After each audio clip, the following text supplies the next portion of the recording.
আল মুজনিবিন। সম্মানিত উপস্থিতি, আজকের দরসুল হাদিসের মধ্যে আমরা একটা কিতাব পড়ব।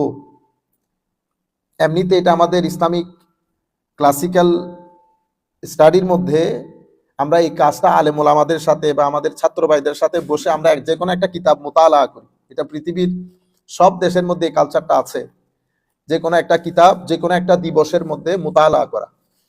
তো চিন্তা করলাম, আমি হঠাৎ করে আজকে মাথায় আসলো, এমনিতে আমাদের শবে বরাতের উপর গত 5-6 বছর আগে আমরা একটা পুরা প্রশ্নোত্তর, প্রায় 12-14টা প্রশ্নের উত্তর রেডি করে সেটা আমরা বাংলাদেশে সবসময় শবে বরাতের সময় বিতরণ করি। আজকে হঠাৎ মাথায় আসলো আমরা আমাদের এই মসজিদের মধ্যে এই কাজটা শুরু করি। তো শবে বরাতের উপর যে কিতাবগুলা লিখিত হয়েছে তার মধ্যে অন্যতম একটা কিতাব যেটা রচনা করেছেন আল মুহাদ্দিস আল কবির আবিল ফদল as-সাইয়্যিদ আব্দুল্লাহ as-সিদ্দিক আল গুমারি শাইখুত তরিকা as-সিদ্দিকিয়া, মানে মুহাদ্দিস কুল শিরোমণি হযরতে শাইখ সৈয়দ সিদ্দিক আল গুমারি রহমতুল্লাহি আলাইহি ওয়া নাফা'না বিউলুমিহি ফিদ দারাইনি আমিন। জগৎ বিখ্যাত একজন মুহাদ্দিস। ওনার সময়কালে ইমামুল মুহাদ্দিসিন বলল চলে। ওনার একটা কিতাব উনি লিখেছেন হুসনুল বায়ান ফি লাইলাতিন নিসফে মিন শাবান, মানে লাইলাতুন নিসফে মিন শাবান তথা শবে বরাতের উপর, ঠিক আছে, যেই কথাগুলা না বললেই নয়, ভালো কিছু কথাবার্তা। উনি এই কিতাব, ছোট্ট কিতাব, বেশি না, আমি চেষ্টা করব এটাকে সামারাইজ করার জন্য 40 থেকে 50 মিনিটের মধ্যে। উনি প্রথমে এই কিতাবের মধ্যে যেভাবে আল্লাহর হামদ, আমার নবী সাল্লাল্লাহু আলাইহি ওয়াসাল্লামের দরুদ, এগুলা পাঠ করার পরে উনি আল্লাহ রাব্বুল আলামিনের শান শৌকত বর্ণনা করেছেন। করার পরে উনি বলেছেন যে এই কিতাবটা রচনা করার কারণ কি। তো এই কিতাব লিখার কারণ হচ্ছে, অনেক ভাই যেখানে যায়, আমাদের মুরিদিনদের মধ্যে অনেকেই আমাকে প্রশ্ন করে শবে বরাত সম্পর্কে। তো আমরা যখন বক্তব্যের মধ্যে উত্তর দেই, কিছু জিনিস বলা হয়, অনেক জিনিস বলা যায় না, কারণ প্রশ্নের উত্তরের একটা নির্দিষ্ট সময় থাকে, অনেক জিনিস মাথার ভিতরেও থাকে না। তো আমি চিন্তা করলাম এটার উপরে একেবারে জামে মানে শবে বরাতের উপর একেবারে সংক্ষিপ্ত আকারে কিন্তু কম্প্রিহেন্সিভ মানে সমস্ত আলোচনাকে ইনক্লুড করে, সমস্ত প্রশ্নকে অ্যাড্রেস করে এমন একটা কিতাব আমি আমার যারা মুরিদিন মুতাআল্লিকিন মুহিব্বিন আছে তাদের জন্য লিখি। তো আল্লাহ পাকের মেহেরবানি লিখেছেন ওনাদের জন্য, কিন্তু কিতাবটা অনেক বেশি সুহুরত পেয়ে গেছে, অনেক পরিচিত এবং সকলের কাছে একটা পাঠযোগ্য একটা কিতাব। উনি শুরুতেই লিখেছেন মা দাআনি ইলা কিতাবাতি হাযিহির রিসালা। আমি জাস্ট একটু করে পড়লে তো হকটা আদায় হয়ে যাবে। উনি এখানে লিখেছেন যে আমি এই কিতাবটা রচনা করলাম কেন। তখন বলেছেন সাআল কাসীরু মিনান নাস ফি ইদ্দাতি মুনাসিবাত আম্মা ওয়ারাদা ফি লাইলাতিন নিসফি মিন শাবান মিনাস সালাত ওয়াদ দুআ ওয়া গায়রিহিমা। মানুষ আমরা শবে বরাতের সময় যে নামাজ, দোয়া, তাসবিহ, তাহলিল করি, এগুলা নিয়ে প্রশ্ন করে, এই প্রশ্নের উত্তরের জন্য আমি এই কিতাবটা লিখেছি।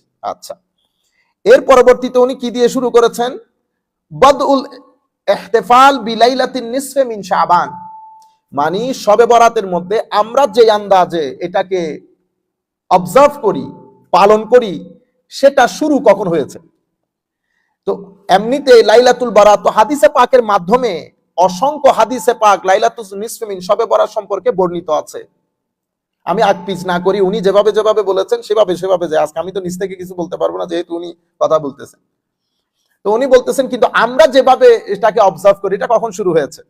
তো উনি লিখেছেন কানা বাদউল ইহতিফাল বিহাযিহিল লাইলা আন্না তাবিঈনা মিন আহলি শাম কা খালিদ ইবনে মি'দান ওয়া মাকহুল ওয়া লুকমান ইবনে আমির ওয়া গায়রুহুম কানু ইউআযজিমুনাহা ওয়া ইয়াজতাহিদুনা ফিল ইবাদা ফিহা ওয়া ইউকাল বালাগাহুম ফি যালিকা আসার ইসরাঈলিয়া ওয়া আনহুম আখাযান নাস তা'যীমান ওয়াশতাহারা আমরুহা ফিল বিলাদিল ইসলামিয়া ওয়া হাসালাল খিলাফ বাইনাল উলামা ফিহা।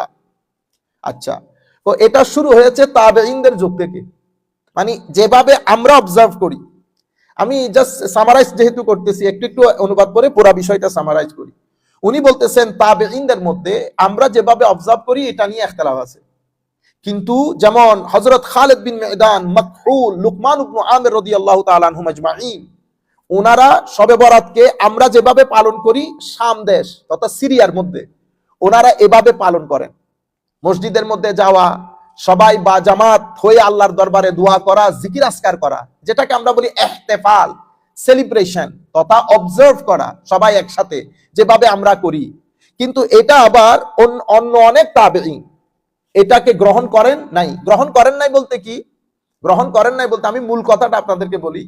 অর্থাৎ শবে বরাত অসংখ্য হাদিস দ্বারা সাবেত, শবে বরাত ইবাদতের রাত, আল্লাহ দোয়া কবুল করেন, এতটুকুন পর্যন্ত সবাই গ্রহণ করেন। কিন্তু কেউ কেউ মনে করেন যে সবাই একসাথে হয়ে মসজিদের মধ্যে ইবাদত করাটা ঠিক না। বুঝতে পেরেছেন? কিন্তু উম্মতে মুসলিমা এই মত গ্রহণ করেন নাই। তাবেঈনদের মধ্য থেকে শুরু হয়েছে আজকের দিন পর্যন্ত উম্মতে মুসলিমা যেটা গ্রহণ করেছে সেটা হচ্ছে শবে বরাতকে আমরা সবাই মিলে মসজিদে একত্রিত হয়ে নতুন জামা পরে, গোসল করে, আতর লাগিয়ে এসে আল্লাহর জিকির করা, একসাথে সবাই আল্লাহর দরবারে ক্ষমা চাওয়া, অতঃপর ঘরে ঘরে গিয়ে যার যার মতো করে ইবাদত রিয়াজত করা। এটা উম্মতে মুসলিমার কাজ। এটা শুরু হয়েছে তখন থেকে এখনো পর্যন্ত চলতেছে। কিন্তু তাবেঈনদের মধ্যে কেউ কেউ মনে করেন, বিশেষ করে হিজাজের যারা তাবেঈ ছিল, তো এখানে মনে রাখবেন একটা হচ্ছে শাম দেশ, শাম মানি এই যে সিরিয়ান লোক, ইয়েমেন থেকে শুরু করে ওই ব্লক। আর আহলে হেজাজ বলা হয় এই সৌদি আরব, মক্কা শরীফ, মদিনা শরীফ, রিয়াদ, এই সমস্ত দেশের, বিশেষ করে মক্কা শরীফ, মদিনা শরীফ। ওখানে কিছু কিছু উলামা তাবেঈনদের যুগে ওনারা এটাকে কি করেন নাই, সাপোর্ট করেন না, মানে সবাই একসাথে হয়ে ইবাদত করা। কিন্তু আবার কেউ কেউ করেছেন, কেউ কেউ বলতে বেশিরভাগ করেছেন, এবং ইবাদত রিয়াজত করা, তাওয়াফ করা, মানুষদেরকে জমজম পান করানো, ওগুলা করতেন। আমি মূল মেসেজ যেটা আপনাদেরকে বলতে চাচ্ছি যে ইবাদত করা নিয়ে কথা বলে নাই কেউ। কেউ কেউ মনে করেছেন সবাই একসাথে হয়ে যে ইবাদত, সে ইবাদত না করা উচিত কেউ কেউ। কিন্তু উম্মতে মুসলিমা তখন থেকে শুরু করে আজকের দিন পর্যন্ত কিভাবে ওই জিনিসটা করে আসতেছে।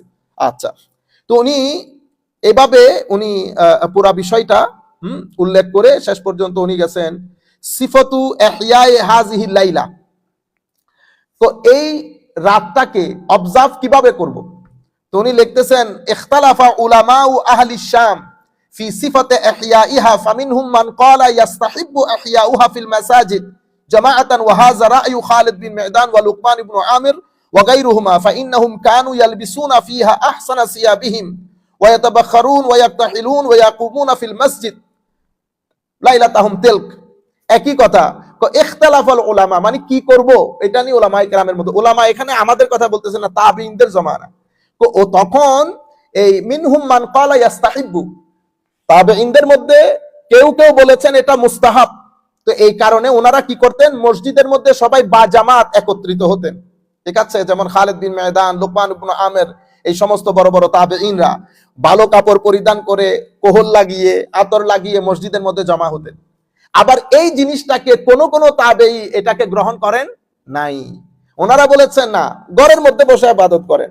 কিন্তু উম্মতে মুসলিমার আমল এটার উপরই জারি আছে, উম্মতে মুসলিমার আমল এটার উপরই জারি আছে এবং কুল কায়নাত করতেছে। কিন্তু ইস্তাহিব্বু এটা মুস্তাহাব কাজ, ফরজ না, ওয়াজিব না, সুন্নতে মুআক্কাদা না, মারামারি কাটাকাটি হবে না। বুঝতে পেরেছেন? যার যেমন খুশি, কিন্তু উম্মতে মুসলিমার আমল এটার উপরই জারি আছে। ঠিক আছে? আচ্ছা, এরপরে উনি আবার এটাও বলেছেন যে ফি কিয়াম জামাআত লাইসা যালিকা বিবিদআ, ওনারা বলতেছেন না এটা বিদআ হবে না। তারপরে নাকালাহু আনহু হারবাল কিরমানি ফি মাসাইলি ওয়া মিনহুম মান ক্বালা ইয়াকরাহুল ইজতিমা লিস-সালাত। কেউ কেউ মনে করেছেন যে মসজিদের মধ্যে একত্রিত হয়ে ওয়াজ তাকরীর করা, দোয়া দরুদ পড়া, সবাই একসাথে হওয়া বা জামাত, এটাকে কেউ কেউ মনে করেছেন এটা ঠিক জিনিস না, মাকরুহ কেউ কেউ। কিন্তু আমি বারবার আপনাদেরকে বলতেছি উম্মতে মুসলিমা আমল করেছেন কোনটার উপর? সবাই মিলে আমরা যেভাবে অবজার্ভ করতেছি সেটা সেই যুগ থেকে এই যুগ পর্যন্ত কুল কায়নাত ওইটার উপরই আমল করেছে। এটা আমরা পরে একটু একটু করে করে আসবো। আচ্ছা, এর পরবর্তীতে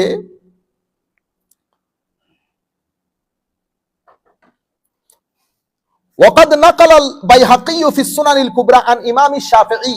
এখন উনি সলফে সালিহিন উম্মতের কথা বলতে গিয়ে বলতেছেন যে উম্মতে মুসলিমার মধ্যে ওই এটাই গ্রহণযোগ্য হয়েছে। যেমন বালাগানা আন্নাহু কানা ইউকাল আন্না দুআ ইউস্তাজাবু ফি খামস লায়ালিন ফি লাইলাতিল জুমআতি ওয়া লাইলাতিল আদহা ওয়া লাইলাতিল ফিত্র ওয়া আউয়াল লাইলাতিন মির রাজব ওয়া লাইলাতিন নিসফি মিন শাবান।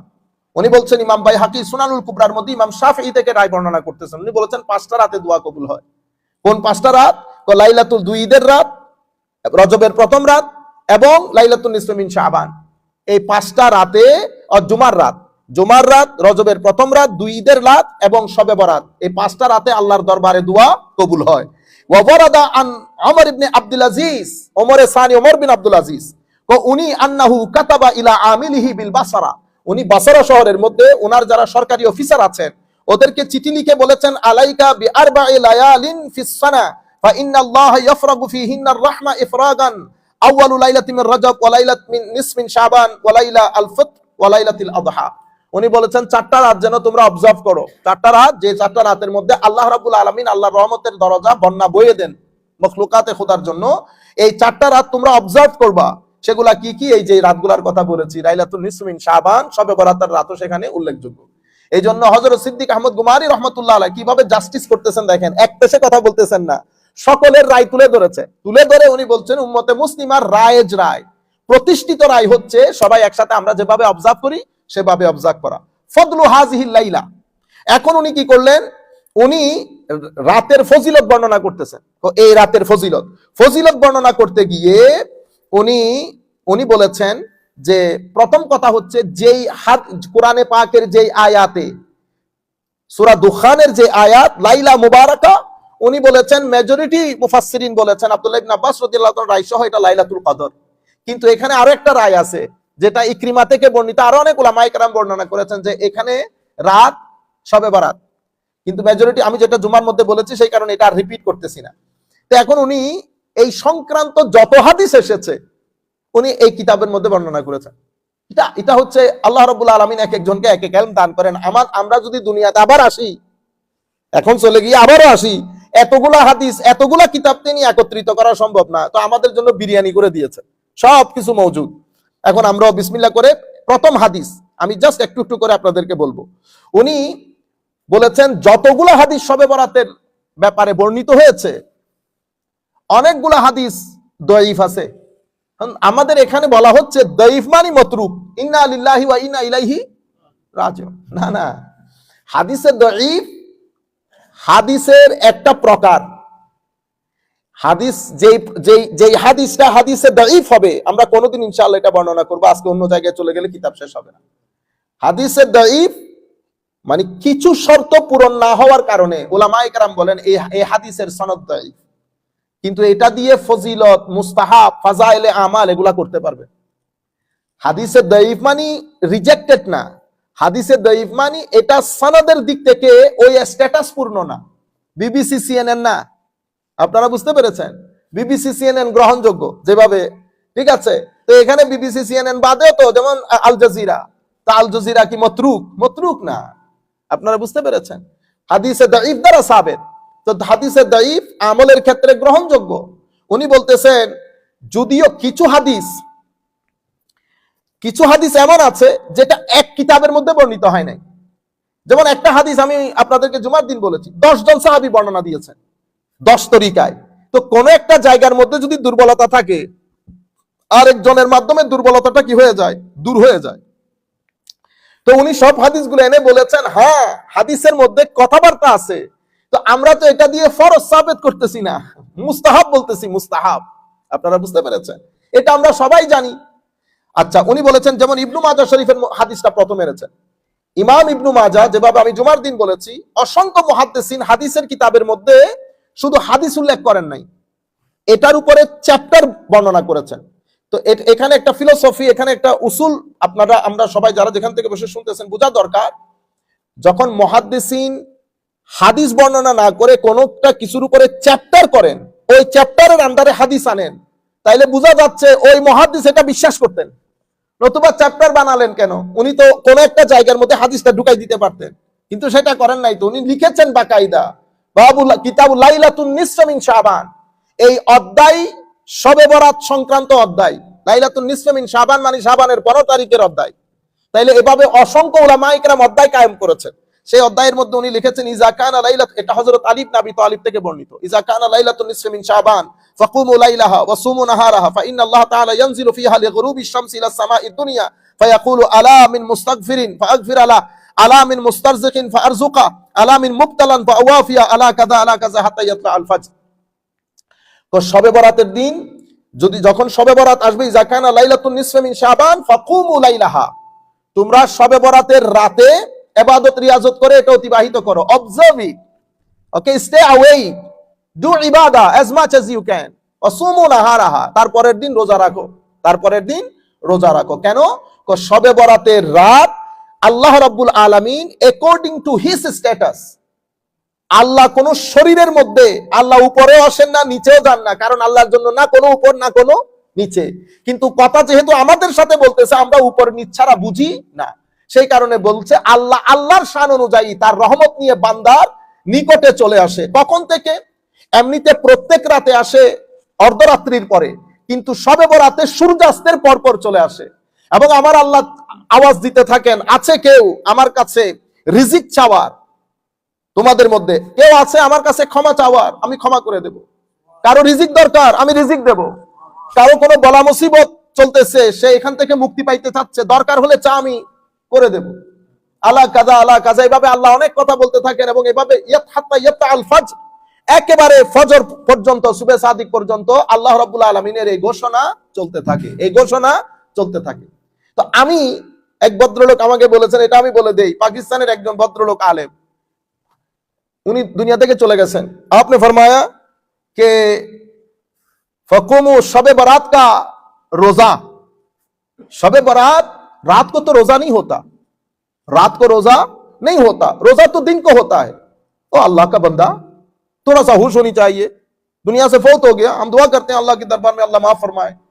और शबे बारात का रोजा वो रात की रोजा नहीं होता, इस तरह क्रिटिसाइज नहीं करते। तो चले, चूंकि फौत हो गया, जिन भाइयों ने मुझे रिक्वेस्ट किया, मैं इनसे यानी माफी का खास्तगार, चूंकि बंदा फौत हो गया, अब किसको में हम बोले, लेकिन इस तरह की बात नहीं होता, ये क्रिटिसाइज नहीं है। हम शबे बारात का रोजा, ये एक इस्तिलाह है, शबे बारात का रोजा ये एक इस्तिलाह है, ठीक है। हम पाकिस्तान जा रहे हैं, इसका माना क्या है हम पाकिस्तान के सर पर उठ गया? नहीं, हम पाकिस्तान की कोई ना कहीं जा रहे हैं इलाके, कराची हो सकता है, लाहौर हो सकता है, तो हम क्या कहते हैं पाकिस्तान जा रही है। किस तरह की क्रिटिसाइज है? कहते हैं शबे बारात में तो रोजा नहीं होता, क्योंकि शबे बारात रात को होता है, रात को रोजा नहीं होता। ओ यार, इस्तिलाह समझनी चाहिए। আল্লাহ রাব্বুল আলামিন हमें हिफ्ज़ अमान के साथ रखे। চলে, উনি যেহেতু দুনিয়া থেকে চলে গেছেন, আমরা আরেকটা না বলি। দ্বিতীয় হাদিস এনেছেন তিরমিজি শরীফ থেকে ইমাম ইবনু মাজাহ, তিরমিজি শরীফে মানে ইমাম তিরমিজিও এনেছেন, ইমাম ইবনু মাজাহ এনেছেন। ইমাম ইবনু মাজাহ লাইলাতুন নিসফ মিন শাবানের উপর চ্যাপ্টার করেছেন, ইমাম তিরমিজিও লাইলাতুন নিসফ মিন শাবানের উপর চ্যাপ্টার করেছেন। এখানে ওই আয়েশা সিদ্দিকার ওই হাদিস, আমার নবী শবে বরাতের দিন কোথায় চলে গেছে? জান্নাতুল বকি শরীফে। ওখানে হযরত আয়েশা সিদ্দিকা আমার নবীকে না পেয়ে গেছেন। যাই হোক, ওখানে কিছু কথা আছে, আমি এগুলো না বলি এখন আর। ওখান থেকে হুকুম আহকাম যেগুলো সাবেত হওয়ার হয়ে গেছে, বাকি আমার নবীর সাথে আমাদের মাদের কি কথাবার্তা হয়েছে, এগুলা এখন আর বলার কোনো প্রয়োজন নাই। কেন? এগুলা থেকে হুকুম আহকাম যেগুলো সাবেত হওয়ার, উলামায়ে কেরাম হুকুম আহকাম গুলা ডিরাইভ করে নিয়েছেন, বাস হয়ে গেছে। আমরা এখানে রেলেভেন্ট অংশটা বলি। তো আমার নবী সাল্লাল্লাহু আলাইহি ওয়াসাল্লাম হযরত আয়েশা সিদ্দিকা রাদিয়াল্লাহু তাআলা আনহাকে বলেছেন যে, আয়েশা তুমি জানো আজকে কোন রাত? আমার নবী সাল্লাল্লাহু আলাইহি ওয়াসাল্লাম ইরশাদ করেছেন যে আজকে শাবানের 15 তারিখ, অর্থাৎ শবে বরাতের রাত। এই রাতে আল্লাহ রাব্বুল আলামিন আল্লাহর শান অনুযায়ী সামাঈদ দুনিয়াতে নেমে আসেন, আল্লাহর শান অনুযায়ী। আপনি এটাকে শারীরিক উপরে ওঠা নিচে নামা এটা খেয়াল করবেন না, আল্লাহর শান অনুযায়ী নিচে চলে আসেন।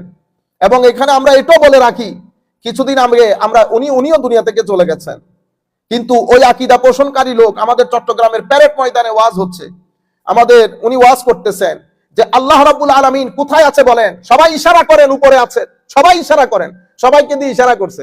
আমি সম্মানিত আলেম, আপনারা যারা এবং ফলো করেন তাদেরকে বলছি, এই ব্যাপারে উম্মতে মুসলিমার দুইটা আকীদা, একটা হচ্ছে কুল কায়নাতের মুসলমানদের আকীদা, যেটাকে আমরা আকীদায়ে আহলে সুন্নাত বলি, আর একটা হচ্ছে সালাফি আকীদা, যেটার মূল নায়ক হচ্ছেন শেখ ইবনে তাইমিয়া। শেখ ইবনে তাইমিয়া শরীরবাদী আকীদায় বিশ্বাসী, মানে আমি যেমন সুফাই বসেছি, উনি বিশ্বাস করেন আল্লাহ এভাবে বসেন, তবে আল্লাহর বসাটা আমার বসার মতো নয়। যদি আল্লাহর বসাটা আমার বসার মতো কেউ বলে, তাহলে কাফের হয়ে যাবে। কি হয়ে যাবে? দিন ইসলাম থেকে খারিজ হয়ে যাবে। কিন্তু আপনি বলতেছেন বসেছেন, তবে বসাটা আমার মতো না, এই কথাই আপনাকে বাঁচিয়ে দিয়েছে। তো আপনি কুফর থেকে কোথায় চলে গেছেন আমি বলতেছি না, উম্মতে মুসলিমার উলামায়ে কেরাম আইম্মায়ে কেরামের দৃষ্টিতে কেউ এই ধরনের কথা বললে পথভ্রষ্ট হবে। এবং এই কথাগুলো উম্মতের কথা বলেছেন less than 5%। এখন আপনি যদি বরাত মজলিসে বলেন আল্লাহকে ইশারা করতে আল্লাহ উপরে আছে, তো লাইসা কামিসলিহি শাই ওয়া হুয়াস সামিউল বাসীর, আপনি যেই সাবজেক্টের লোক না, আমি অনুরোধ করব সবাইকে আমরা যেন ওই সাবজেক্ট নিয়ে গুতাগুতি না করি। আর যখন করব তখন মানুষকে এভাবে বলবো যে এই আয়াত নিয়ে কথা আছে দুই ধরনের, কেউ এটা বলেছে, উম্মতে মুসলিমা এটা বলেছে, তাইলে মানুষের কাছে জিনিসটা পরিষ্কার হয়ে গেল। এখন আমি আধা জিনিসকে হাইড করে আমি যেটা বিশ্বাস করি সেটা বলে বিসমিল্লাহ করে সেফ প্যাসেজ নিয়ে চলে গেলাম, এটাকে কি বলে, এটাকে সাদাকত তথা সত্যবাদিতা বলে না। আল্লাহ রাব্বুল আলামিন আমাদের হামিয়া নাসির হোক। তো আল্লাহর শান অনুযায়ী আসেন, এবং সেই দিন আল্লাহ রাব্বুল আলামিন বনি কাল, তাদের কাছে অসংখ্য ছাগল, অগণিত ছাগল তারা লালন পালন করত। আমার নবী বলছেন ছাগলের যত কেশ তার চেয়ে বেশি আল্লাহ উম্মতকে ক্ষমা করে দেন, তবে শর্ত হচ্ছে তারা শিরক করতে পারবে না, তাদের ভিতরে হেট্রেট লালন করতে পারবে না। যাদের ভিতরে শিরক আছে, হেট্রেট আছে, তারা ছাড়া আল্লাহ সবাইকে ক্ষমা করে দেবে শবে বরাতের রাতে। আচ্ছা, এটা দ্বিতীয় নম্বর হাদিস। তৃতীয় নম্বর হাদিসের মধ্যে সেম, তৃতীয় নম্বর হাদিসের মধ্যেও সেম। এভাবে উনি এক হাদিস, দুই হাদিস, তিন হাদিস, চার হাদিস, আমি নতুন কিছু থাকলে আপনাদেরকে বলবো, পঞ্চম হাদিস একেবারে ইমাম আহমদ, ইমাম তাবরানী, ইমাম ইবনু হিব্বান, এভাবে সাবে সামেন 8 নম্বর হাদিস, শেষ পর্যন্ত 9, 10, একেবারে 10-এর মধ্যে গিয়ে উনি হাদিস যেটা এনেছেন সেটা ইমাম বাইহাকি আন মাকহুল আন কাসির ইবনে মুররা আন নবী সাল্লাল্লাহু আলাইহি ওয়াসাল্লাম। একই কথা, লাইলাতুন নিসফ মিন শাবানের মধ্যে আল্লাহ সবাইকে ক্ষমা করে দেন, শুধুমাত্র মুশরিক এবং মুশাহিন ছাড়া। তো উনি কি করেছেন, উনি এই ব্যাপারে যত হাদিস, যত কিতাবের মধ্যে এসেছে সবগুলো এখানে বর্ণনা করেছেন। টোটাল 10টা হাদিস বলেছেন, টোটাল 10টা হাদিস বলেছেন। এই 10 হাদিসগুলো সমস্ত উলামায়ে কেরাম, যেভাবে আমি আপনাদেরকে লিস্ট বলেছি গত জুমার মধ্যে, কিছু আমরা আলোচনা করব ইনশাআল্লাহ, তাড়াতাড়ি আমরা এই জিনিসগুলো থেকে মুক্তি পেয়ে যাই। এরপরে উনি কিছু আসার মানে সাহাবায়ে কেরামের কথা, তাবেঈনদের কথা উনি এখানে এনেছেন। হ্যাঁ, এর পরবর্তীতে উনি যেমন হযরতে আন্না আলিয়ান খারাজা লাইলাতুন নিসফ মিন শাবান, হযরত আলী থেকে শবে বরাতের একটা কথা এনেছেন, এবং হযরতে সাঈদ বিন মনসুর থেকে একটা হাদিস শরীফ এনেছেন। এরপরে আরো অসংখ্য জায়গায় উনি হাদিস শরীফ এনে এটা আমাদেরকে বুঝিয়েছেন যে শবে বরাতের ফজিলত রয়েছে, শবে বরাতের ফজিলত আল্লাহর দরবারে রয়েছে। কেন? আল্লাহ রাব্বুল আলামিন আল্লাহর বান্দাদের, অসংখ্য বান্দাদেরকে এই দিন ক্ষমা করে দেন।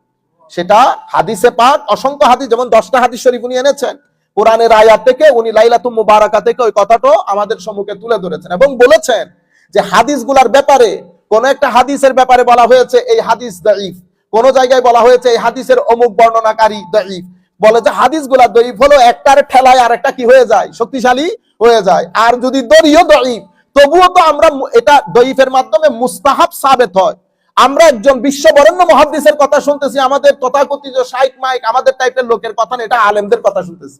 আপনারা বুঝতে পেরেছেন? এরপরে উনি বলতেছেন মা ইউকালু মিনাদ দুআই ফি হাযিহিল লাইলা, এই রাত্রে আমরা যে দোয়া পড়ি, এই রাত্রে কি দোয়া পড়ব? তখন উনি একটা দোয়া বলেছেন, যেটা উনি বলেছেন হাদিসে পাকের মাধ্যমে এটা সাবেত। সেটা কোনটা? যেটা আয়েশা রাদিয়াল্লাহু তাআলা আনহা উঠেছেন, দেখেছেন আমার নবী নামাজ পড়তেছেন শবে বরাতের সময়, উনি আমার নবী দীর্ঘ সিজদা দিয়েছেন, দীর্ঘ সাজদার কারণে আমার হযরত আয়েশা সিদ্দিকা রাদিয়াল্লাহু তাআলা আনহা মনে করেছেন আমার নবী ফৌত হয়ে গেছেন, আমার নবী দুনিয়া থেকে রুখসত হয়ে গেছেন, ওয়াফাত পেয়ে গেছেন। এত লম্বা সিজদা ছিল। তো আয়েশা সিদ্দিকা রাদিয়াল্লাহু তাআলা আনহা আমার নবী সাল্লাল্লাহু আলাইহি ওয়াসাল্লামকে ধরেছে, হাত রেখেছে গায়ে। তখন ফাকাল আলী ইয়া আয়েশা তাআযানিন আলী ফি কিয়াম হাযিহিল লাইলা, কুলতু নাআম বিআবি ওয়া উম্মি, ফাকাম ফাসাজাতা লাইলান তাবিলান হাত্তা জানানতু আন্নাহু ক্বাদ কুবিত ফাকুমতু। আমি উঠে দাঁড়ালাম, আমি আমার পরে উঠে দাঁড়িয়ে আমার নবী যখন একটু নাড়াচাড়া করেছে বুঝলাম যে, পরে দেখলাম আমার নবীর জবান থেকে একটা দোয়া আসতেছে, একটা দোয়া। কি দোয়া? আমরা সবাই একটু একটু করে পড়লে মুখস্থ হয়ে যাবে। আউযু বিআফুবিকা, আউযু বিআফুবিকা, আউযু বিআফুবিকা মিন ইকাবিক। তাইলে এখন কি হইল? আউযু বিআফুবিকা মিন ইকাবিক, আউযু বিআফুবিকা মিন ইকাবিক, এতটুকুন হয়ে গেছে। এরপরে আবার আউযু বিরিদাকা মিন সাখাতিক, আউযু বিরিদাকা মিন সাখাতিক ওয়া আউযু বিকা মিনকা, ওয়া আউযু বিকা মিনকা জাল্লা ওয়াজহাক লা উহসি সানাআন আলাইক আনতা কামা আসনাইতা আলা নাফসিক। এটা আমরা একজনকে লিখে দিলে সবাই মোবাইলের মধ্যে, আমার নবী সাল্লাল্লাহু আলাইহি ওয়াসাল্লাম সিজদার মধ্যে গিয়ে হায় হায়, আমার নবী লম্বা সিজদা দিয়েছেন, এমন লম্বা সিজদা, আমার নবী জবানের মধ্যে এটাই বলতেছেন, আউযু বিআফবিকা, আউযু বিআফবিকা মিন ইকাবিক, আউযু বিরিদাকা মিন সাখাতিক, আউযু বিকা মিনকা জাল্লা ওয়াজহাক, লা উহসি সানান আলাইকা আনতা কামা আসনাইতা আলা নাফসি। আমার আল্লাহ, এটার অর্থ কি?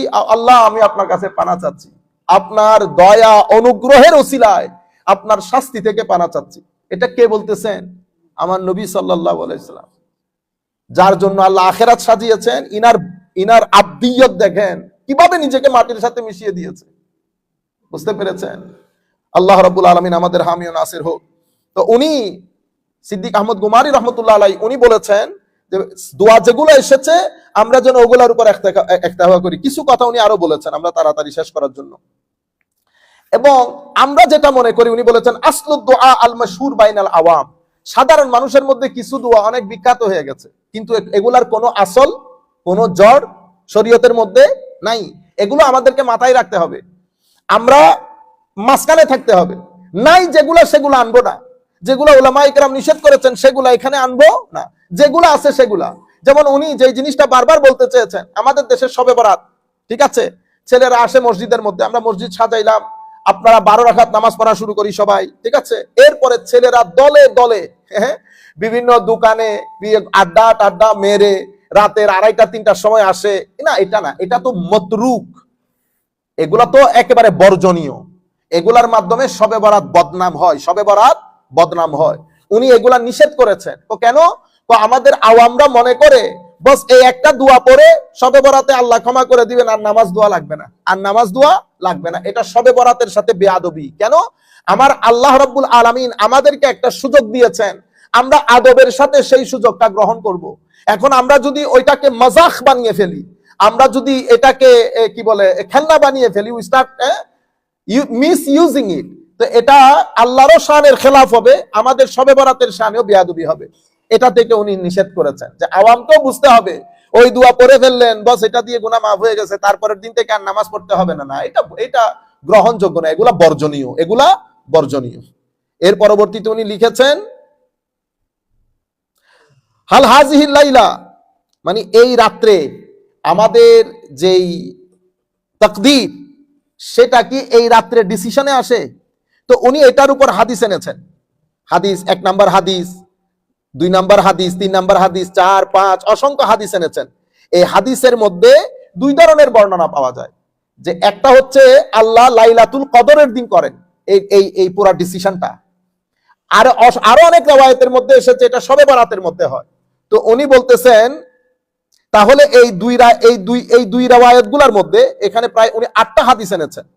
এনে উনি বলতেছেন এখন দুইটার মধ্যে আমরা সামঞ্জস্য বিধান কিভাবে করব। উনি বলেছেন সামঞ্জস্য বিধান করতে হলে আমরা যে কাজটা করব সেটা হচ্ছে আল্লাহ রাব্বুল আলামিন সিদ্ধান্তটা লাইলাতুল কদরে নিয়ে ফেলেন, লৌহে মাহফুজের মধ্যে সেটা লিপিবদ্ধ হয়ে যায়, আর শবে বরাতের মধ্যে আল্লাহ যার যার দায়িত্ব তাকে তাকে দিয়ে দেন, যার যার দায়িত্ব তাকে তাকে, প্রত্যেকেই শবে বরাতের যার যার দায়িত্ব পেয়ে যায়। আর as far as Allah's decision is concerned, এটা আল্লাহ শবে কদরের দিন নিয়ে লৌহে মাহফুজের মধ্যে এটাকে লিপিবদ্ধ করে ফেলেন। আর শবে বরাতের সময় আল্লাহ রাব্বুল আলামিন প্রত্যেক রেসপন্সিবল ফেরেশতাকে যার যার দায়িত্ব বুঝিয়ে দেয়। এটার মাধ্যমেই আজকে মানুষটা হেসে গেলে কথা বলতেছে, অথচ সে জানেও না যে তার নাম আগামী শবে বরাতের আগে মৃত ব্যক্তিদের লিস্টে তার নাম চলে গেছে, সে হয়তো জানেও না। আল্লাহ রাব্বুল আলামিন আমাদেরকে আল্লাহর রেজামন্দি অনুযায়ী পৃথিবীতে থাকার তৌফিক দান করুক। যাই হোক, এরপরে আমরা শেষ করে দেবো ইনশাআল্লাহ। তো 2টা কথা এসেছে, আমরা ওই জায়গায় না যাই, এগুলা শবে বরাতের দিন বলবো, লা ইয়াদখুলুল জান্নাতা কাতে। এর পরবর্তীতে উনি মুশরিক মুশাহিন যাদের দোয়া আল্লাহর দরবারে কবুল হবে না তাদের ব্যাপারে একটা বৃত্তান্ত দিয়েছেন। মুশরিক কাকে বলে? মুশরিকের দোয়া কবুল হবে না, মুশাহিনের দোয়া কবুল হবে না, যারা আত্মীয়তার সম্পর্ক ছিন্ন করে তাদের দোয়া কবুল হবে না, এবং যারা মা বাবার সাথে বেয়াদবি করে তাদের দোয়া কবুল হবে না, যারা সব সময় শরাব পান করে তাদের দোয়া আল্লাহর দরবারে আল্লাহ কবুল করবেন না, যারা ঝগড়াটে লোক তাদের দোয়া আল্লাহ কবুল করবেন না। এবং যাদের ভিতরে ঝগড়াটে বলতে আপনার ভিতরে যদি আপনি হিংসা না রাখেন তাহলে তো আপনি ঝগড়া করতে পারবেন না, ঝগড়ার জন্য ভিতরে হিংসা থাকতে হয়। তো যাদের ভিতরে হিংসা আছে তাদের দোয়া আল্লাহ রাব্বুল আলামিন কবুল করেন না। এই কথাগুলা উনি বলেছেন, এই কথাগুলা উনি বলেছেন। এবং এই যারা বেবিচারে লিপ্ত তাদের দোয়া আল্লাহ রাব্বুল আলামিন কবুল করেন না। আচ্ছা, এখন উনি বলেছেন এই সব কথা বলার পরে উনি বলেছেন হাল ওয়ারাদাত সালাহ মুআয়্যানা ফি হাযিহিল লাইলা, এই রাতে কি কোনো নির্দিষ্ট নামাজ আছে? এই রাতে কি কোনো নির্দিষ্ট নামাজ আছে? উনি বলতেছেন লাম তারিদ সালাহ মুআয়্যানা ফি হাযিহিল লাইলা মিন তারিকিন সাহিহিন ওয়ালা দাঈফ, এই রাতে সহিহ দাঈফ কোন বর্ণনা অনুযায়ী কোন নির্দিষ্ট নামাজ নাই, কোন নির্দিষ্ট নামাজ নাই। ওয়া ইন্নামা ওয়ারাদাত আহাদিস মাওদুআ মাকযুবা, কিছু মওদু, কিছু মিথ্যা হাদিস মানুষ গড়েছে এই শবে বরাতের রাত্রিতে নির্দিষ্ট ইবাদত আছে বলে 12 রাকাত 100 রাকাত এই ধরনের কিছু রিওয়ায়াত এসেছে। এরপরে যেমন উনি বলেছেন, যেমন একটা হাদিসের মধ্যে এসেছে 100 রাকাত নামাজ, 100 রাকাত নামাজ, এটা হাদিস হিসেবে বর্ণিত দিয়েছে। তো উনি বলতেছেন এই হাদিসটা ওয়াকাত হাকামা ইবনুল জাওজি বিওয়াদইহি, ইমাম ইবনে জাওজি এই হাদিসকে মওদু বলেছেন, ইমাম ইবনে জাওজি এই হাদিসকে মওদু বলেছেন। আমি আর এরপর আরেকটু কথা বলবো ইনশাআল্লাহ। তো উনি দ্বিতীয় আরেকটা হাদিস riwayat করেছেন, উনি বলেছেন যেমন কে বলেছেন মান কারা লাইলাতুন নিসফা মিন শাবান আলফ মাররা কুল হুয়াল্লাহু আহাদ 100 মাররা লাম ইয়াখরুজ মিন আদ-দুনিয়া হাত্তা ইয়াবআসাল্লাহু ইলাইহি ফি মানামিহি 100 মালাকিন 30 ইউবাশশিরুনাহু বিল জান্নাহ, যেই ব্যক্তি 100 বার সূরা ইখলাস পাঠ করবে, ঠিক আছে, সে ঘুমের মধ্যে প্রায় 100 জন ফেরেশতা 100 মালাক ওয়া 130 জন ফেরেশতা তাকে স্বপ্নের মধ্যে ঘুমের মধ্যে বলবে, তাকে জান্নাতের সুসংবাদ দিবে। তো এই যে রিওয়ায়াত গুলো আছে এগুলা মিথ্যা রিওয়ায়াত, এগুলা মিথ্যা রিওয়ায়াত, এগুলার কোনো ভিত্তি নাই। তো উনি কি বলতেছেন? উনি বলতেছেন এই রিওয়ায়াতটা কো ইমাম ইবনে জাওজি কি বলেছেন? মওদু বলেছেন, মানে এটা হাদিস না, বানোয়াট জিনিস। এর পরবর্তীতে তৃতীয় একটা রিওয়ায়াত বিভিন্ন বিষয় সম্পর্কে, এতবার করলে এতবার হবে, এতবার মানে শবে বরাতের যে বর্ণনাগুলো উনি বলছেন বেশিরভাগ ক্ষেত্রে শবে বরাতের এই বর্ণনাগুলো মিথ্যা। শবে বরাতের রাতে নির্দিষ্ট কোনো ইবাদত নাই, কিন্তু কিছু একটা ইবাদত আছে, এটাকে সলাতুর রাগায়েব বলে, সলাতুর রাগায়েব। তো সলাতুর রাগায়েবের ব্যাপারেও উনি বলছেন যে অসংখ্য মুহাদ্দিসিন এটাকে জায়েজ বলেন নাই। জায়েজ বলতে উনি বলেছেন এই রিওয়ায়াতটাও মওদু। কিন্তু মুহাদ্দিসকুল শিরোমণি ইমাম ইবনুস সালাহ আশ-শাযুরি মুকদ্দমা ইবনুস সালাহ আলমে হাদিসের ক্ষেত্রে একেবারে বুখারী শরীফের সমতুল্য উলুমে হাদিসের ক্ষেত্রে, উনি আবার সালাতুর রাগায়েবের হাদিসকে বলেছেন না এটা মওদু না। এটা নিয়ে আবার উলামায়ে কেরামের মধ্যে ডিভিশন, ওনার ছাত্রদের মধ্যে, ওনার ছাত্ররা বলেছেন না আমাদের উস্তাদ এটা ঠিক বলেন নাই। কিন্তু উনিও তো ইমাম ইবনুস সালাহ, ঠিক আছে, ওনারা তো শুধুমাত্র কিতাবি আলেম ছিলেন না, সিজদার আলেমও ছিলেন। আবার ওনার সাথে সুলতানুল উলামা ইমাম ইজ্জুদ্দিন ইবনে আব্দুস সালামের সাথেও ইখতিলাফ হয়েছে। যাই হোক, তো উনি বলেছেন যে এই আমরা যেভাবে, তো আমরা এই রাতটা পালন কিভাবে করব? ইবাদতের মাধ্যমে। কিসের ইবাদত? আপনি নফল নামাজ পড়বেন, তাহাজ্জুদ পড়বেন, হ্যাঁ, আমরা সালাতুত তাসবিহ পড়লেন, আপনি যত মন চায় নিয়ত করে আল্লাহকে সন্তুষ্ট করার জন্য যত মন চায় আপনি নফল পড়বেন। কিন্তু নির্দিষ্ট কোন নামাজের বর্ণনা উনি বলতেছেন কিতাবের মধ্যে আসে নাই, কিতাবের মধ্যে আসে নাই। উলামায়ে কেরাম সলফে সালেহিন উম্মত যার যার মতো করে ইবাদত করতেন, যার যার মতো করে ইবাদত, কোরআনে পাকের তিলাওয়াত থেকে শুরু করে এই তাহাজ্জুদ থেকে শুরু করে তওবার নামাজ থেকে শুরু করে এই সালাতুত তাসবিহ থেকে শুরু করে যতটুকু মন চায় আপনি পড়তে পারবেন। উনি যে বলতেছেন যে নির্দিষ্ট করে যে এই রিওয়ায়াত এতটুকুন করলে 100 বার পড়লে এই সওয়াব, 200 বার পড়লে এই সওয়াব, এই ধরনের কোন রিওয়ায়াত শবে বরাতের মধ্যে বর্ণিত হয় নাই, এই কথাটা উনি বলেছেন। তারপরে আমরা কিতাব একেবারে শেষের দিকে এই ইমাম ইবনু হাজার হাইতামি সহ অনেকেই ওনার সাথে এই ব্যাপারে মতপার্থক্য করেছেন। এখন উনি আল খুলাসা শেষ পৃষ্ঠায় চলে এসেছে, অনেক লম্বা কিতাব, আমি আপনাদেরকে সামান্য সময় বলেছি। আল খুলাসা উনি বলেছেন, আমি এখন আমার পুরা কিতাবে কি লিখছি সেটা আপনাকে সামারাইজ করি। প্রথম বিষয় হচ্ছে আমি যেটা বলেছি সেটা হচ্ছে লাইলাতুন নিসফা মিন শাবান শবে বরাতের ফজিলত অসংখ্য হাদিস দ্বারা বর্ণিত, এস্টাবলিশ বিষয়। এটাকে অস্বীকার করা গলত, ভুল। উলামায়ে কেরামের শব্দ চয়ন দেখছেন, গলত। সুবহানাল্লাহ, আমাদের মতো গরম না। আচ্ছা, দ্বিতীয়, এটাকে বিভিন্ন ধরনের ইবাদত রিয়াজতের মাধ্যমে এই রাত অতিবাহিত করা মুস্তাহাব। ঠিক আছে, যেভাবে হাদিসে পাকের মধ্যে এসেছে এই রাতে বিভিন্ন ইবাদত রিয়াজতের মাধ্যমে রাত অতিবাহিত করা মুস্তাহাব। আওয়ামুন নাসের ভিতরে, সাধারণ মানুষের ভিতরে এই রাতকে উদযাপন করার যে গলত তরিকা আছে এগুলা পরিত্যাজ্য। গলত তরিকা মানে একসাথে বসবে, নির্দিষ্ট দোয়া পড়ে মনে করবে যে গুনাহ মাফ হয়ে গেছে, এরপরে ইদার উদার হাঁটাহাঁটি করে রাতকে আনন্দ উল্লাসের মাধ্যমে রাত সেলিব্রেট করা, এটা পরিত্যাজ্য। চতুর্থ, উনি বলেছেন এই রাতকে ঘিরে 100 রাকাত 150 রাকাত এই ধরনের যে রাকাত ভিত্তিক রেওয়ায়াতগুলো আছে এই রেওয়ায়াতগুলো শুদ্ধ না। এই হচ্ছে শেখ সিদ্দিক আহমদ আল গুমারি রহমতুল্লাহি আলাইহির হুসনুল বায়ান ফি লাইলাতিন নিসফি মিন শাবানের সংক্ষিপ্ত আলোচনা। আমরা এখন শুধুমাত্র সামান্য সময়ে 2টা মিনিট আপনারা আমাকে দিবেন, আমি সামান্য সময়ে আপনাদেরকে শুধু বলবো উলামায়ে কেরাম, আমাদের একটা বড় লেখা আছে শবে বরাত সম্পর্কে, একেবারে বিস্তারিতভাবে আমরা সবকিছু তুলে ধরেছি। শুধুমাত্র এখন আমরা এই শবে বরাত নিয়ে সলফে সালেহিনের অভিমত, আমরা ইমাম তিরমিজি হাদিস শরীফগুলো আপনারা শুনেছেন জেনেছেন, এবার আমরা এটা নিয়ে উলামায়ে কেরাম পরবর্তী যুগের, পূর্ববর্তী যুগের অনেক বড় বড় ইমাম শবে বরাতের উপর কিতাব লিখেছেন। যেমন আমরা এই যে হাফেজ ইবনে আসাকির আদ-দামাশকি, উনি লাইলাতুন নিসফি মিন শাবানের উপর কিতাব লিখেছেন।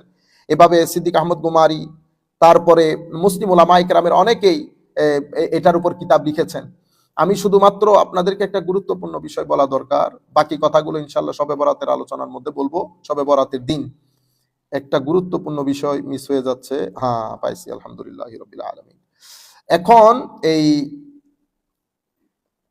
আমাদের যে আইমায়ে কেরাম, যেমন ইমাম শাফিঈ রহমতুল্লাহি আলাই, ওনার অভিমত আমি বর্ণনা করেছি। উনি বলেছেন 5টা রাতে দোয়া কবুল হয়, তার মধ্যে শবে বরাত একটা। হুজুর শেখ আব্দুল কাদের জিলানী রাদিয়াল্লাহু তাআলা আনহু, ওনার একটা কিতাব আছে গুনিয়াতুত তালিবিন, ওখানে উনি শবে বরাতের ফজিলত বর্ণনা করেছেন।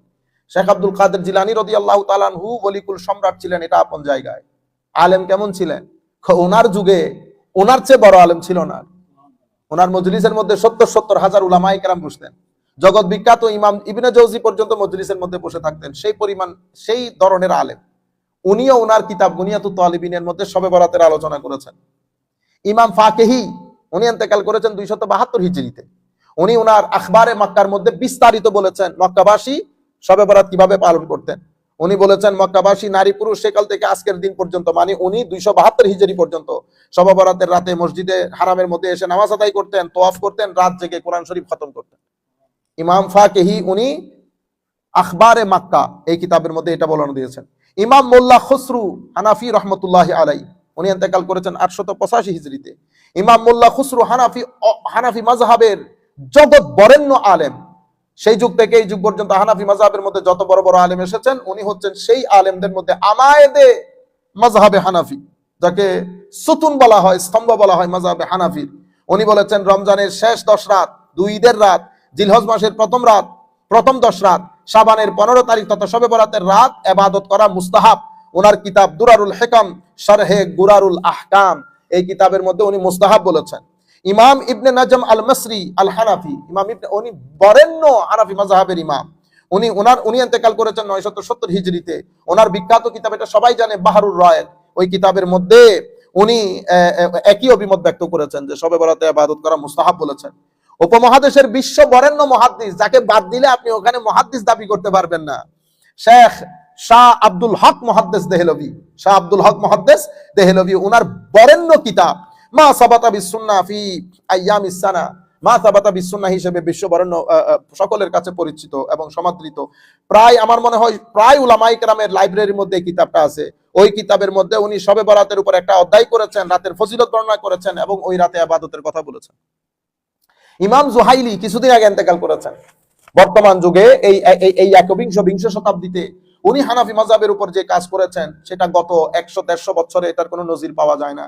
উনি হানাফি মাযহাবের উপর একটা বরেণ্য কিতাব লিখেছেন, ইমাম অনবদ্য সৃষ্টি ফিকার কিতাবে উনি আল ফিকহুল ইসলামী ওয়া আদিল্লাতুহু, আল ফিকহুল ইসলামী ওয়া আদিল্লাতুহু, এটা প্রায় 22 থেকে 25 খণ্ডের কিতাব। অতি অল্প বয়সে দুনিয়া থেকে চলে গেছেন, দিমাশকের লোক, সিরিয়ার লোক, অতি অল্প বয়সে দুনিয়া থেকে চলে গেছেন। 22 খণ্ডের কিতাব, আপনি চিন্তা করে দেখেন মানে কেমনে কেমনে এগুলো সম্ভব হয়েছে। ওই কিতাবের মধ্যে ইমাম জুহাইরি বলেছেন যে এই 2 ঈদের রাত, লাইলাতুল কদর, রমজানের শেষ রাত এবং শবে বরাতের রাতে ইবাদত জেগে ইবাদত করা মুস্তাহাব। এই বিষয়ে অনেক সহিহ হাদিস রয়েছে। ভোর পর্যন্ত অধিক হারে ইস্তেগফার করা উত্তম বলেছেন উনি। পূর্ববর্তী পরবর্তী, যাতে এটা একটা ডকুমেন্টারি হয়ে যায় সবার জন্য। আচ্ছা, সলফে সালেহিনে উম্মত, হায় হায়। এবং শেখ ইবনে তাইমিয়া বলেছেন, আমরা প্রত্যেকেই তো শেখ ইবনে তাইমিয়ার কথাই বলি, আমরা যারা জানি না, উনি আল ফতোয়া, ওনার ফতোয়ার মধ্যে বলেছেন শাবানের 14 তারিখের রাতের ফজিলত সম্পর্কে অনেক হাদিস এবং আসার রয়েছে। সলফে সালেহিনে উম্মতের মধ্যে কেউ কেউ এই রাত জেগে নফল নামাজ আদায় করতেন, উনি ওনার ফতোয়ার কিতাবের মধ্যে বলেছেন। এবং ওনার একটা কিতাব আছে ইকতিদাউস সিরাতিল মুস্তাকিম, এই কিতাবের মধ্যে উনি বলেছেন শবে বরাতের ফজিলত সম্পর্কে অসংখ্য হাদিসে মরফু, আসার তথা সাহাবা এবং তাবেঈনদের অভিমত বর্ণিত হয়েছে, যেগুলো প্রমাণ করে এটা একটা ফজিলতপূর্ণ রাত। সলফে সালেহিনের কেউ কেউ এই রাতে ইবাদত বন্দেগী করতেন। পবিত্র মদিনা নগর সহ অনেক জায়গায় পূর্ববর্তী পরবর্তী অনেক উলামা এটাকে যদিও স্বীকার করেছেন, কিন্তু এই সংক্রান্ত বর্ণিত হাদিসের সমালোচনা করেছেন। তবে একটা হাদিসের সমালোচনা কেউ করতে পারে না, যেটা সম্পর্কে আমার নবী বলেছেন যে ওই দিন বনি কালবের ছাগলের গ্যাসের মতো করে আল্লাহ মানুষকে ক্ষমা করে দেন। এটা ইবনে তাইমিয়া মানে অস্বীকার করতে করতেও স্বীকার না করে পারেন নাই।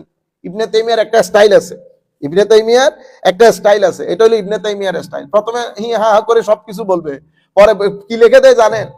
আমরা জানি কোন কোন উলামা অস্বীকার করেছেন, বাদার উলামা, উনি ওই বাদার জায়গার মধ্যে কি লিখে দেয় জানেন? কাসির। অনেক উলামা অস্বীকার করেছেন। অনেক উলামা অস্বীকার করলে উম্মতে মুসলিমা কখনো এটাকে গ্রহণ করতেন না। এটা হলো টেকনিক। বাদুনের জায়গায়, সাম স্কলারস এর জায়গায় আপনি লিখে দিয়েছেন মেনি স্কলারস। এটা হলো স্টাইল অফ ইবনে তাইমিয়া। এটা যারা ইবনে তাইমিয়াকে বুঝে পড়ে তারা খুব ভালো করে জানে। আমি শুধু আপনাদেরকে বলতে চাচ্ছি, ইকতিদাউ সিরাতুল মুস্তাকিম কিতাবের মধ্যে উনি বলতে বাধ্য হয়েছে যে শবে বরাত সম্পর্কে অসংখ্য হাদিস এবং সাহাবায়ে কেরাম তাবেঈনদের মতামত এসেছে। এই রাতে উলামায়ে কেরাম, আবার এই রাতে অনেক সলফে সালিহিনের আইম্মায়ে কেরাম ইবাদত করেছেন। এখানে আবার অনেক বলেন নাই, এখানে বলেছে কেউ কেউ ইবাদত করেছেন। ও কেউ কেউ ইবাদত করলে এটা এত বিখ্যাত হয়? অস্বীকারের জায়গায় অনেক লাগাই দিয়েছেন, ইবাদত যারা করে ওখানে জায়গায় বাদুন লাগিয়ে দিয়েছেন। কিন্তু শুরুতে কি বলেছেন দেখছেন? শুরুতে বলেছে অনেক হাদিস এসেছে। তো অনেক হাদিস আসলে এটা ইনকার করে কেমনে?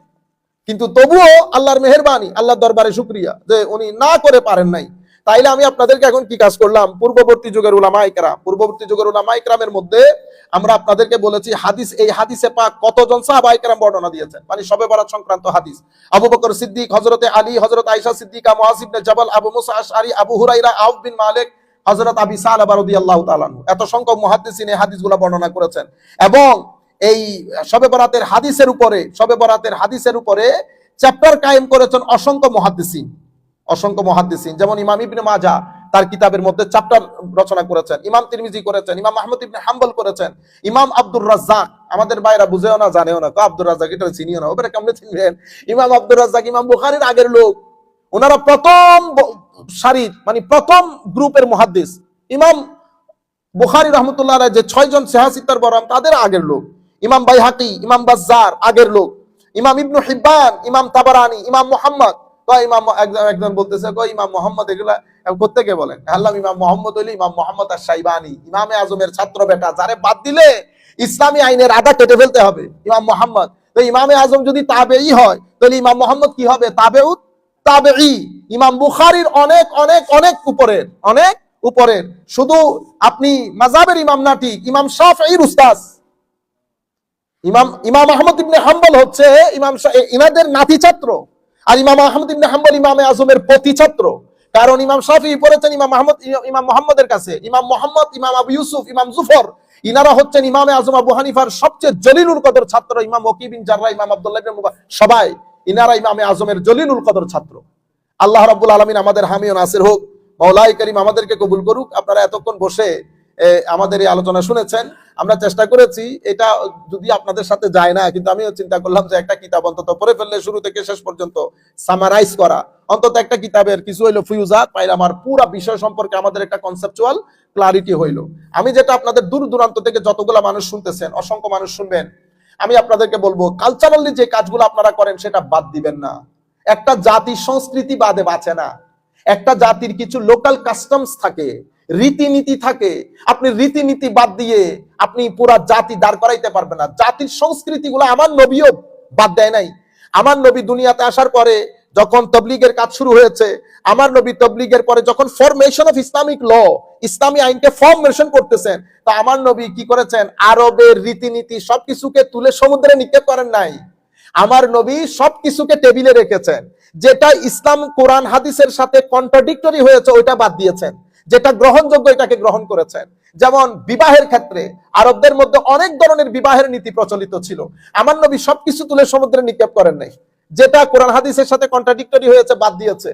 তাদের ওখানে বিজনেস ট্রানজাকশনের ক্ষেত্রে, বেচা কেনার ক্ষেত্রে অনেক ধরনের রীতিনীতি প্রচলিত ছিল, আমার নবী সবকিছুকে তুলে সমুদ্রে নিক্ষেপ করেন নাই। আমার নবী রেখেছেন, কোরআন হাদিসের সাথে অ্যানালাইসিস করে দেখেছেন কোনটা কন্ট্রাডিক্টরি, যেটা কন্ট্রাডিক্টরি সেটাকে বাদ দিয়েছেন, যেটা রাখার সেটাকে রেখেছেন। আপনি কোন জাতির, প্রত্যেক জাতির নিজস্ব কিছু স্বকীয়তা থাকে, স্বতন্ত্রতা থাকে, তার কালচার থাকে, ট্রেডিশন থাকে, রীতিনীতি থাকে। আপনি কোন জাতিকে মেরে ফেলতে হলে তার রীতিনীতি মেরে ফেললে জাতি এমনিতেই মরে যাবে। আপনারা বুঝতে পেরেছেন? সুতরাং এটা আমাদের part of our culture, this is rich culture. এটা আমাদের, স্পেশালি আমরা যারা মুসলমান, বাংলাদেশ, ইন্ডিয়া, পাকিস্তান, আমরা অসম্ভব এই মেহমান নামাজি করি, আমরা মেহমানদারি করি মানুষের। আমাদের মতো মেহমানদারি পৃথিবীর কেউ করতে পারে না। আপনি গ্রাম অঞ্চলে চলে যান, এই যে আমরা মাহফিলের মধ্যে যাই, আপনি 20-20, 30-30 তরকারি দিয়ে আমাদেরকে মানুষ খাওয়ায়। আপনি গ্রাম অঞ্চলে চলে যান, মানুষ ছাগল জবাই করে দেয়। এটা হচ্ছে আমাদের, এটা part of hour history, part of our culture. আমরা এই বড় দিনগুলো যখন অবজার্ভ করি, আমরা চেষ্টা করি আমাদের আত্মীয় স্বজন সবার সাথে আমাদের খাওয়া দাওয়া গুলো শেয়ার করতে। আমরা হালুয়া রুটি পাকাই, এখন আপনারা বন্দুক ধরছেন হালুয়া রুটির উপর, ঠিক আছে? যে হুজুর হালুয়া রুটির উপর বন্দুক ধরেছে, উনি কিন্তু আবার রমজান আসলে ধুমাইয়া সোনাবুট আর পেঁয়াজু খায়। তো উনি আবার নিজেকে জিজ্ঞেস করে না, ও বা হালুয়া রুটি যদি না জায়েজ হয় তো সোনাবুট পেঁয়াজু কি কারণে জায়েজ হয়ে গেল? আপনি যে এই যে বেগুনি, এই পেঁয়াজু, এই কত জাতের জিনিস, এই বন একটার ভিতরে জিনিস ঢুকাইতে ঢুকাইতে ঢুকাইতে এটার নাম দিয়েছেন বার্গার, না জায়েজ বলছেন। ও এটা জায়েজ না জায়েজের বিষয় না, এটা আমাদের কালচার। পৃথিবীর কেউ টনাবুট পেঁয়াজু দিয়ে নাস্তা করে না, ইফতার করে না, আমরা করি। বুঝতে পেরেছেন? তো এগুলা কি আপনি না জায়েজ বলবেন? না, না জায়েজের বিষয় না। আপনি যে আপনার, আমি এক আলেমকে আমি চিনি, তো এগুলা কি? এগুলো আল্লাহ রসুলের যুগে ছিল না। তো আপনার মেয়ের বিয়েতে আপনি যে কাচ্চি বিরিয়ানি বানাইছেন, ওইটা আমার নবী হযরতে আমাদের মা ফাতেমা রাদিয়াল্লাহু তাআলা আনহার বিয়ে হয় নাই, তো আমার নবী ওখানে কাচ্চি বানাইছিল, আপনি যে কাচ্চি বানাইছেন। ইন্না লিল্লাহি, এগুলা কি করেন জাতিকে? আর আমাদের লোকজনও সুযোগ পাইছে, আমাদের মহিলারও আলহামদুলিল্লাহ বন্ধ করে দিছে, ছেলেরা জানেও না পিঠা কি। আমি আমার এই আওয়াজ যেখানে যেখানে যাচ্ছে, আমি আপনাদেরকে বিনয়ের সাথে অনুরোধ করব, আপনারা হালুয়া বানাবেন, পরোটা বানাবেন, গরিব আত্মীয় স্বজনকে দিবেন। যেই সমস্ত আমাদের ভিক্ষুক ভাইরা যারা সহযোগিতার জন্য আসে, তাদেরকে টাকা পয়সা দিবেন, তাদেরকে টাকা পয়সা দিবেন, সাথে সাথে তাদেরকে পরোটার হালুয়া খাওয়াবেন। এবং এগুলো ছাড়বেন না। রমজানের মধ্যে আপনারা ছোলা পেঁয়াজু দিয়ে নাস্তা, রমজান করেন, ইফতার করেন, কোনো অসুবিধা নাই। আমরা সাহারির সময় আমরা দুধের ভাত খাই নাই, সাহারির সময় ঘি দিয়ে। কেউ বলেছেন কথা, আমাদের উলামা যারা আজকে ফলোয়া রুটির বিরুদ্ধে লাগাইছেন, দেখি নাই আপনাদেরকে 3 সোয়ানে আপনাদেরকে 2 প্লেটে হয়েছে, দবাইয়া খাইয়া আপনাদেরকে 3 জনে তুলতে হয়েছে, সব দেখছি। বুঝতে পেরেছেন? ঘি পারেন নাই, কারণ ঘি তো আপনি নিজে কিনে খাবেন না। 1800 টাকার ঘি, মাইনচের ঘি পাইছেন তো হাফ ঢেলে দিচ্ছেন, 3 জনে মিলে ধরে তুলতে হয়েছে। সেটা আবার হালুয়া রুটির বিরুদ্ধে, হালুয়া রুটি না জায়েজ। ইন্না লিল্লাহি ওয়া ইন্না। আর আমাদের লোকজন এই আল্লাহ রসুলের যুগে ছিল না। তুমি বেটা কেএফসি খাইয়া বাইরে হইছো, যেটা আল্লাহ রসুলের যুগে ছিল না। বুঝতে পেরেছেন আপনারা? এগুলো হইলে একটা জাতিকে সংস্কৃতির দিক থেকে, কালচারালি একটা জাতিকে মেরে ফেলা। আপনি কি রাখতে চাচ্ছেন? কোনো কিছু লাগবে না, শুধুমাত্র আসবেন আর যাবেন। সেই কারণে আমাদের ছেলে, অসংখ্য ছেলে নামাজ পড়তে আসে, সালাম পর্যন্ত দেয় না। আচ্ছা, আমারে দেও না, মুরব্বিয়ানে কেরাম দেখো না, তাদের কইলে একটা সালাম দাও। এই হইলো দিন। কিছু লাগবে না, শুধু ঢুকবেন আর বের হবে।